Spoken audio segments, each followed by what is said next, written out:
It's finally time to start firing up the grill. From city to shore, Acme is everything you need to prep for this summer season. Download the Acme app to shop for this season's essentials any way you want. Open the Acme app, clip your deals, then order your items online. An experienced Acme associate will carefully select your groceries, bag your order, and bring it right to your car or deliver right to your door. Download the app or visit acmemarkets.com for program details. Hi there, I am Adam Kirvers, and this is my novel, The Supermarket Murder. I'm in the home of Mr. Jenkins. Murat told me that this home was owned by his parents, and Mr. Jenkins apparently came to Turkey to live in it. Maybe he wanted to take care of it, sell it, like I want to do with my parents' estate here in Ordu. I look around in the old home. It is evident that not much money was invested to renovate, to bring it at the new stand. I look at the doors.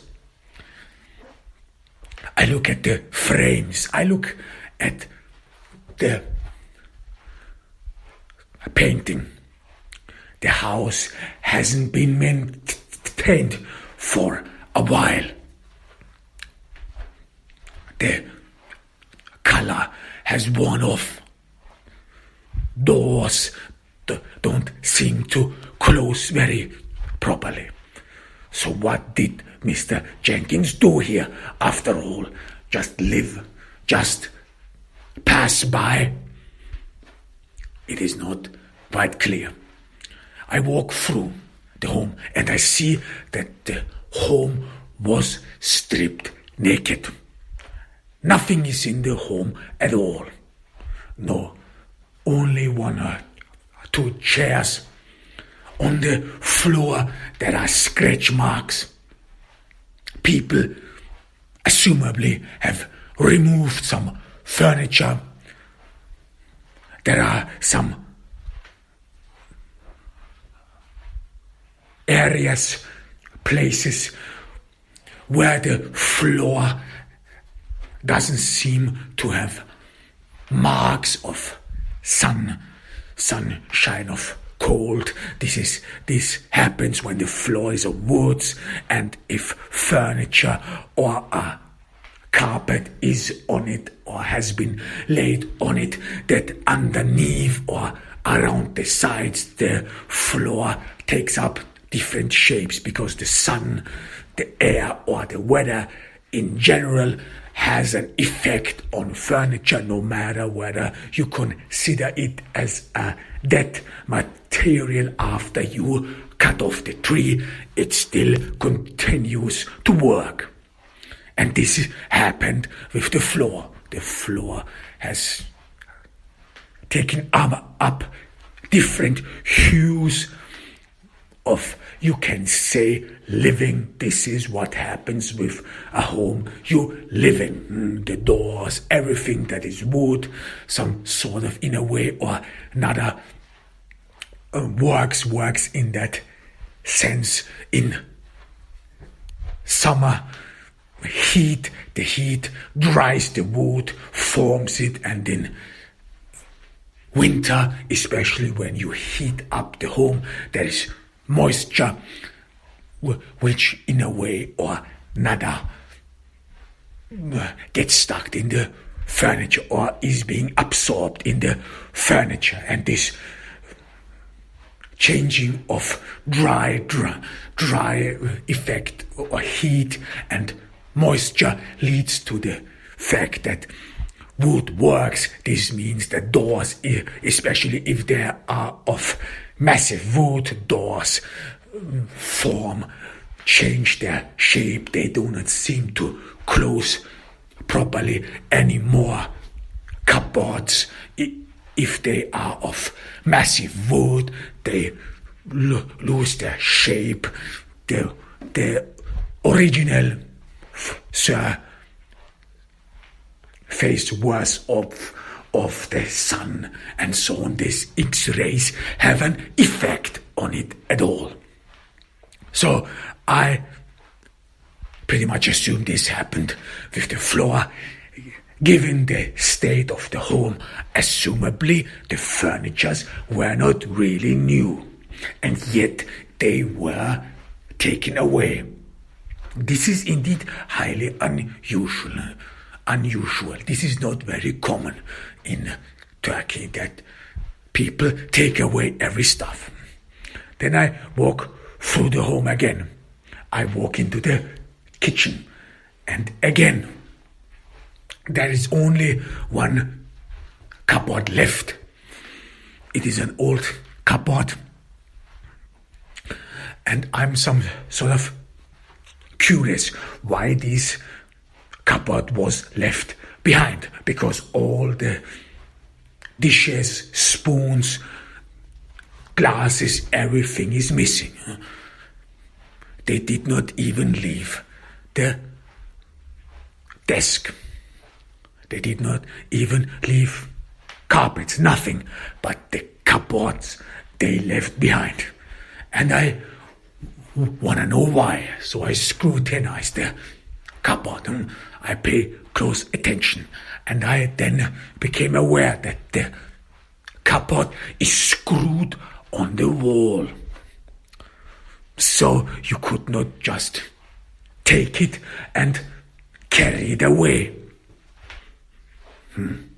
So this meant that apparently the people who took away this stuff either did not have a screwdriver, the necessary tools, or they thought it's not worth it at all, do not bother. But assumably, when the kitchen cupboard was so old, it is most likely that all the other cupboards are older, or have been older, or even in a more dire stance. Because why? Because in the kitchen cupboard you use these cupboards quite often, especially if you wash your dishes, you wash your stuff, and so on. So this means the cupboard for preparing wood and so on is being used more often than, let's say, simple dresser or anything else. And because people prepare food, because people sometimes put their wet dishes into the cupboard, the kitchen cupboards mostly look worn off after a couple of years. And that is why people are more likely to change kitchen cupboards frequently. So you could say every 5 to 10 years at least people change their kitchen cupboards, and this mostly comes with changing the dishes, the services, the china, what have you. And this actually, and that it was not changed here in a way, firstly indicates that Mr. Jenkins probably lived alone. I'm not sure of it, but it appears that way, because the cupboard here in Mr. Jenkins' home is actually not that one off, despite the fact that it is all we can see, or we get aware of the age of the cupboards about many things. The first thing is the surface.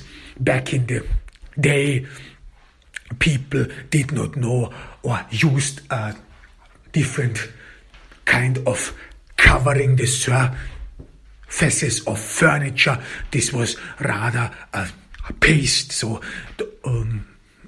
the surface faces of old furniture, they are rather thick, and if they are worn off, it looks like as if something has fallen off, like a painting. They are thick, they have a painting, they have a older format of screws which are simpler screws. You cannot or struggle a little bit if you want to put them in with an electric screwdriver. And the third thing why you can detect old furniture, if you are layman, is their hinges. They have old hinges which you cannot in a way take out the door without unscrewing the entire hinges. This is old furniture.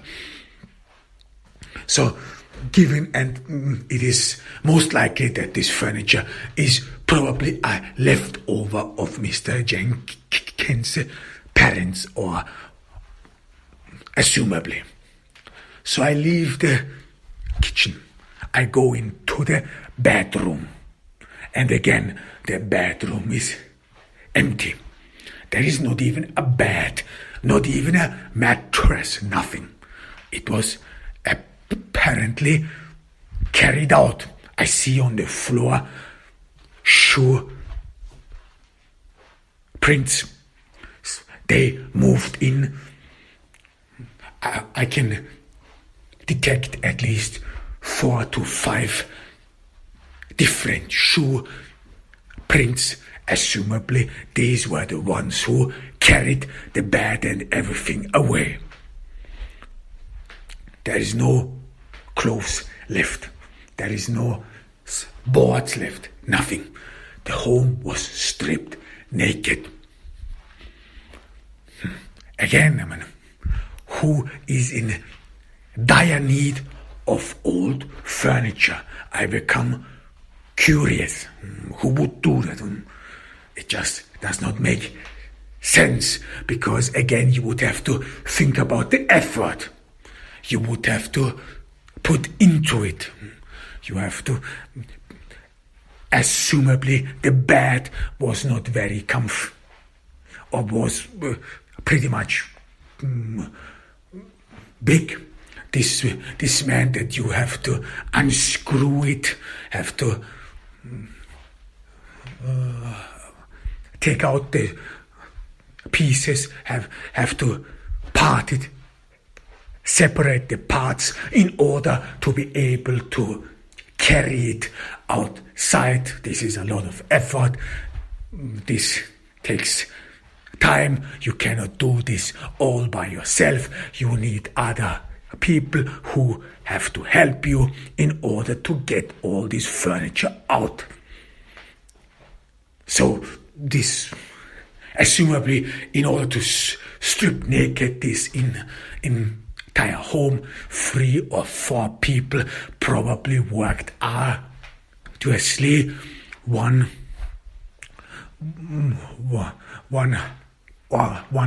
day or one afternoon, half a day, assumably, to get all things out. And this only for old furniture. Furniture which you assumably could not brag about, because this is what people mostly do. This is very common here in Turkey, where it is common that people visit each other more frequently than it is common in the US or in Europe. This is firstly has to do with the fact that your social standing determines how much visitors you have. Wealthier people rather close their private homes, their living spaces for the public, and only open them for a few very close trusted friends. They rather give great dinners, attend great diners in a special place, special area where visitors are being admitted. However, poor people are not that way. Poor people, or let's say people from the lower social standing, they rather eagerly invite people in their homes. They rather want to show off their furniture. Every piece then seems to enhance either their social standings. They can brag about the furniture they bought because they could afford it. They brag about a piece of clothes, especially if it is labeled, that they again can afford it. So with poor people or people from a lower stance, it is rather about, this is all about being able to afford expensive clothes, showy clothes. You wanna show everyone everything that you can gather. So, and that's why people are more likely to open up their private homes. Yet what would you need with old furniture? You cannot brag about them. Only if you would have, I don't know, a homeless person. Only homeless people who have nothing would probably envy someone who has something, even if it is old furniture. And the effort people made is pretty much questionable. It would have been cheaper to just go out and buy furniture. You can even buy very cheap furniture which has been made on an assembly line, which looks posh, or for some there is even for some flashy furniture are and is very liked in Turkey. In Turkey, you mostly see people furnishing their homes like there would be some sort of a flashy royalty style, flashy, wealthy style, when people try to pretend that there would be filthy rich. Whereas in the US and in Europe, you have a more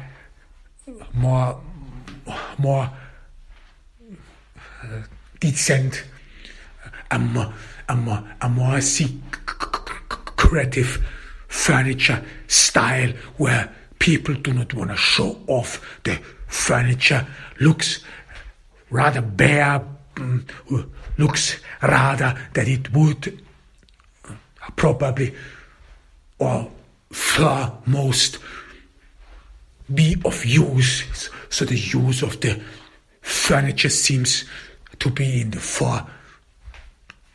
No flashiness, rather simple, but it looks with high quality. This is rather the furniture style in the US, and in Europe some sort of simple. It looks simple but with expensive materials, looks with high quality, and the use seems to be in the forefront. Of course, the use has to be immediately jump out, since in Europe as well as in the US, it is unheard of or unseen of that you brag about your health, that you brag about your wealth. This is not very liked. This has to do with Marxism, and that Marxism and socialism, which had a huge impact in the cultural sphere and in the thinking of people. So in a way, this means people rather will or think about their wealth as if something they should be embarrassed of. Marxism tells it to people.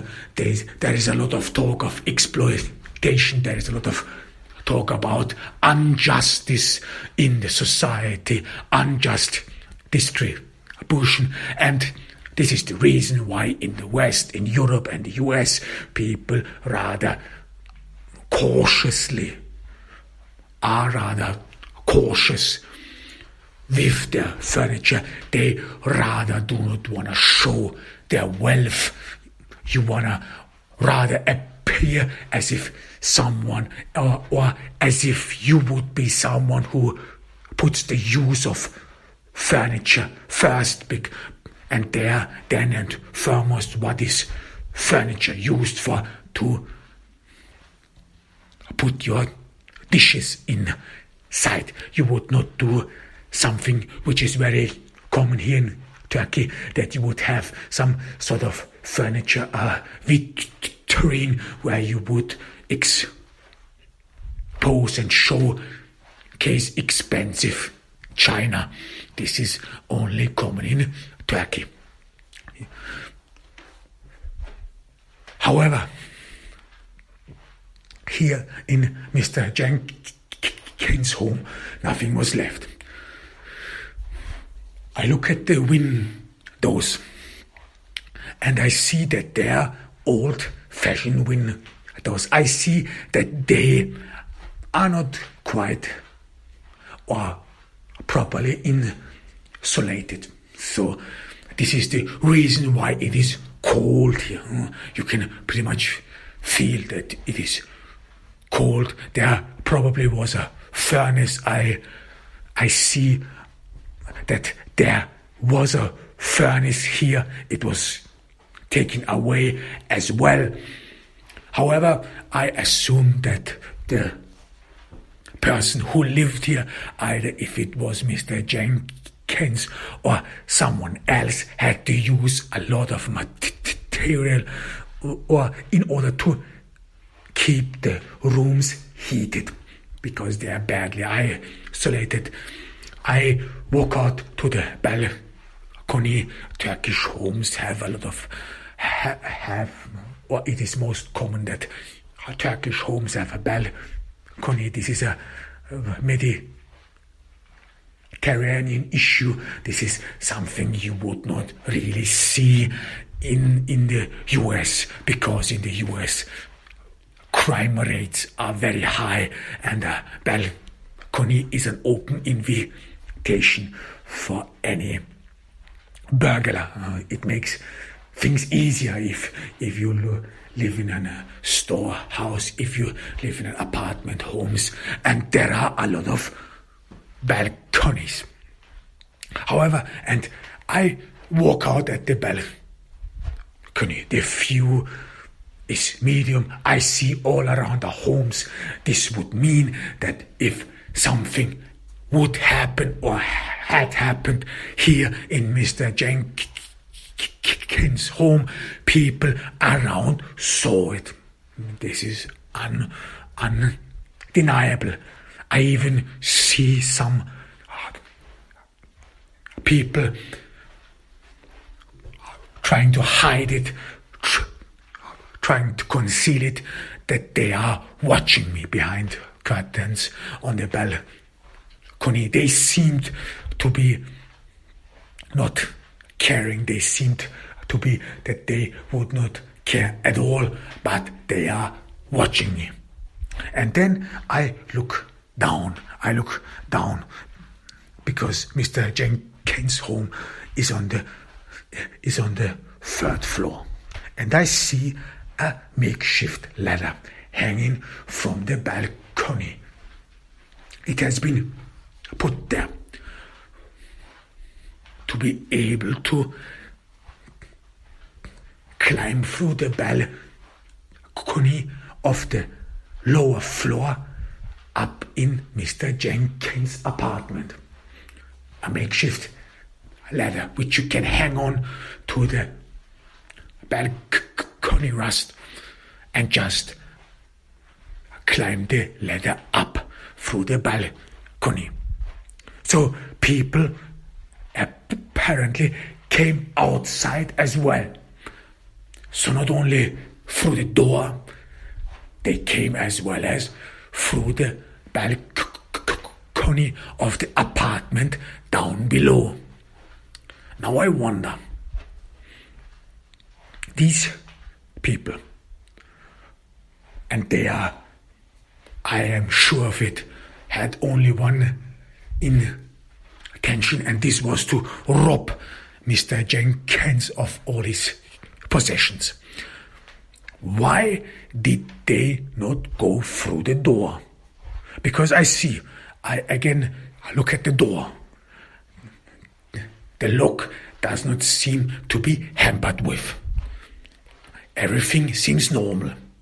And it is most likely that Mr. Jenkins probably had his own keys. He must have had the key to his apartment. But yet these people apparently did not wait or couldn't wait until the key arrived them.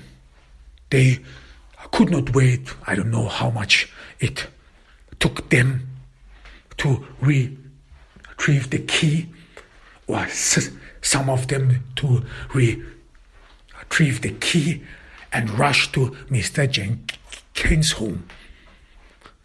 Probably, I assume that those workers in the supermarket took away Mr. Jenkins' key. But they did not immediately rush to Mr. Jenkins' home. They were probably afraid of it. They didn't want to make it obvious, or they were advised to wait and talk to the police, talk to me. But this meant that those people who stole Mr. Jenkins' key and his watch and probably his wallet, they did not entrust these things to someone else. They kept it. This is unusual in a criminal group, because normally in a criminal group more people work together. You need to trust these people in a way or another, or else things do not work out. Things immediately derail. The most effective criminal groups are organized crime, because everyone in the system of organized crime knows that either way that they have to work together, or else they are clipped, that they will be disposed of in a ditch. So everyone confides in it, and everyone keeps his mouth shut. So no one in the mafia can abscond with the loot they have. They would eventually find him or get to his family. That's why they are very effective. But here, this seems different. This criminal group here, they don't seem to be working well together. Some of them retrieved the key from Mr. Jenkins after he was shot in the supermarket, kept the keys in the hope they would probably do not have to share the loot with anyone else. And those other people with whom they either worked with or who just saw a chance could not wait for the key to arrive, and they took things in their own matter. So this could then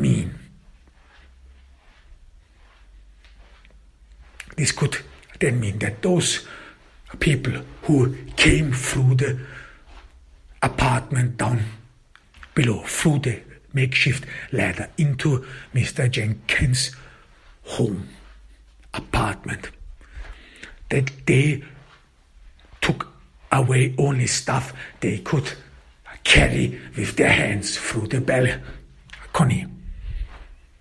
Maybe stuff of value, small things, small gadgets, and all others, those who later had the key,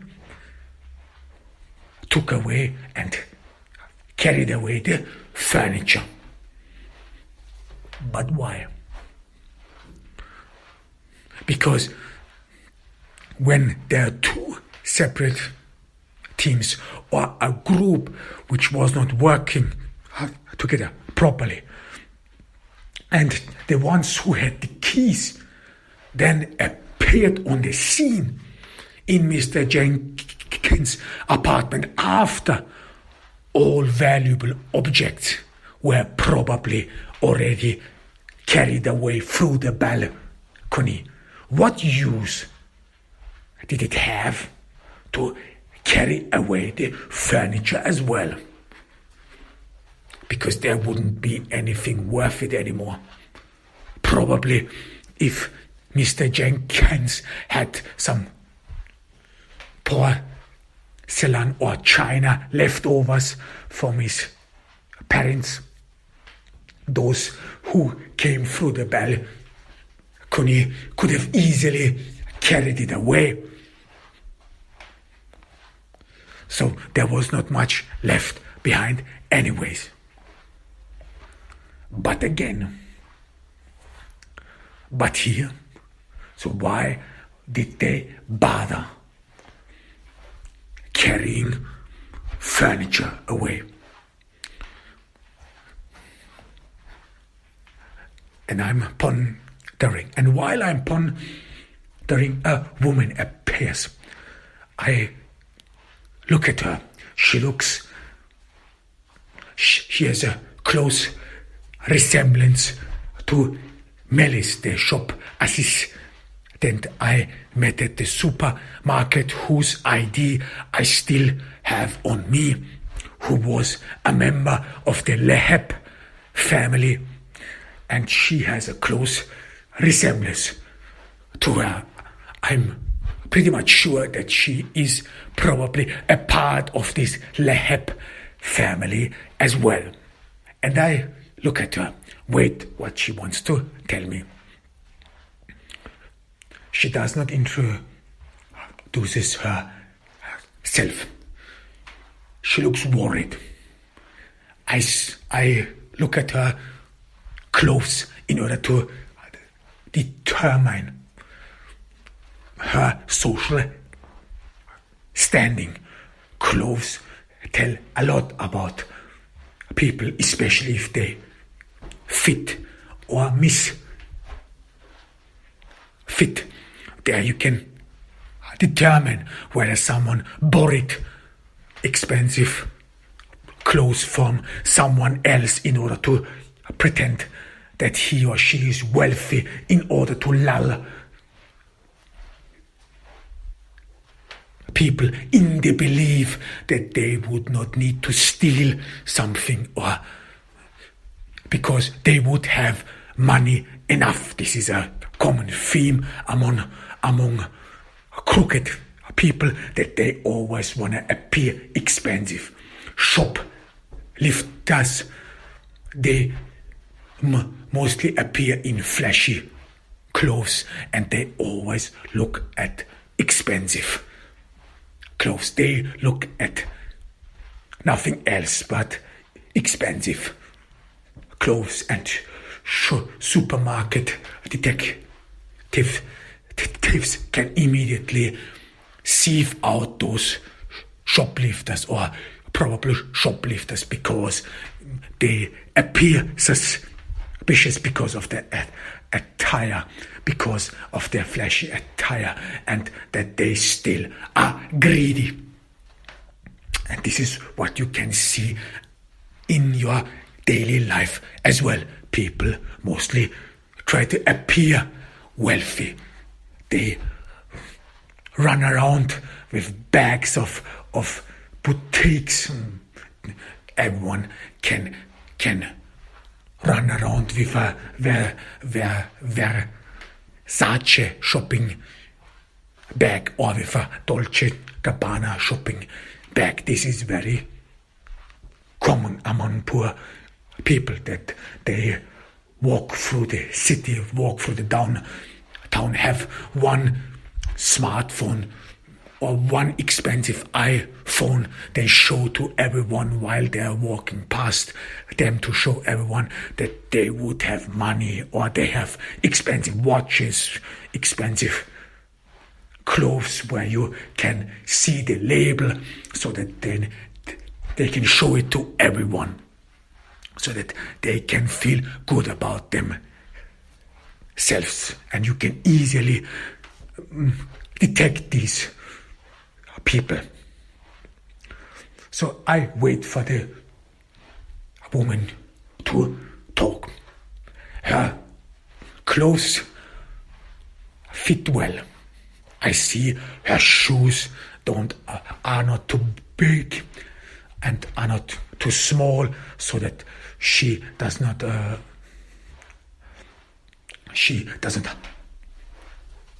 humble while walking. She doesn't stumble while walking because her feet hurts. I see that her clothes are in a well proportion, bought for her body, assumably, and I assume that she probably owns her own clothes and did not borrow it from someone else. Her shoes and everything is in well proportion. The woman, she seems embarrassed. She looks around in the room. It is still Mr. Jenkins' bedroom. You can see on the floor that there stood a bed inside, that there stood a dresser here, and most certainly an oven which would keep the home warm. She looks around and her gaze rests on me. Are you police? This is a weak, and I for the first time hear her weak voice. She does not dare to eye me. Yes, I say, authoritatively, if you see that someone is already unsure, if you see that someone is already weak or feels uncomfortable, you are always well advised to assert your authority. And her question, are you police, seemed like a faint hope that I would respond no, so that she would not have to face the seriousness of this issue, the seriousness of homicide, because it is a homicide investigation, and in Turkey and elsewhere outside of Europe, you go away for a long time. Only Europe gives psychopaths a chance to lull people in false security. However, she is almost close to tears. She again does not dare to look at me. He was a rapist, you know. And she utters it in a way as if she tries to convince herself of it. Her eyes are filled with tears, with regret. This is not how people talk who have been raped, because victims who have been raped and whose rapist have been brought to justice, you can mostly see in their eyes vengeance or some sort of a relief. It is over now. I do not have to go over the same scene in my head that I've been abused over and over time, and everything seems to die with the person who committed the abuse. That's why many of them are relieved, or they feel justice has been served, vengeance. They feel, or they do not ask, or do not have to explain that the rapist was a bad person. They will rather walk toward you and will exclaim in a firm and steady voice that this person deserves to die. There is no wavering. There is no faint voice. There is no regret. Nothing. He deserved it. But this woman here, in Mr. Jenkins' home, she seems far away, sorrow, tearful, as if she would mourn someone. And I ask her, did you know him? Did you know Mr. Jenkins?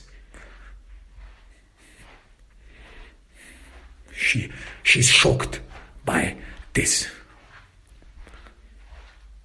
question, but she gathers and regains her composure. No, I did not know him at all. And again, she does not dare to look at me. From this, I gather that she knows something. She either knew Mr. Jenkins or she knew what happened, that this scheme,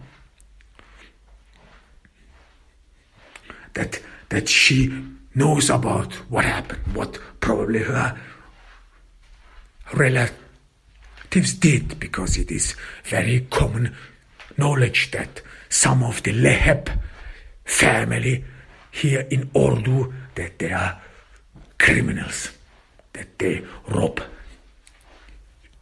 people. At least this is what people talk on these streets, that despite their royal status, that these are crooks and dishonest people. Everyone knows it. And it could be that she did not know Mr. Jenkins at all, but feels ashamed of her family. This happens a lot, because the Leheb family did never really develop some sort of an European aristocratic pathos, ethos. They never have developed an aristocratic ethos, how to conduct one self, and that one is and that the behavior and the conduct of one family member reflects to all others, and that you bear your family name in honor and do not stain it. This Leheb family hasn't anything of that. They are having none of it. They assume that they are all above all others, and that they can do with everyone whatever they want. And I'm pondering, this is a crucial moment. The next question you ask her has to create trust, or at least has to appeal to her emotions, because she is already waning, she is already weak. Now you have to be cautious. You have to say something to draw her on your side, which could later be transformed in a confession, what she might know. It's finally time to start firing up the grill. From city to shore, Acme is everything you need to prep for this summer season. Download the Acme app to shop for this season's essentials any way you want. Open the Acme app, clip your deals, then order your items online. An experienced Acme associate will carefully select your groceries, bag your order, and bring it right to your car or deliver right to your door. Download the app or visit acmemarkets.com for program details.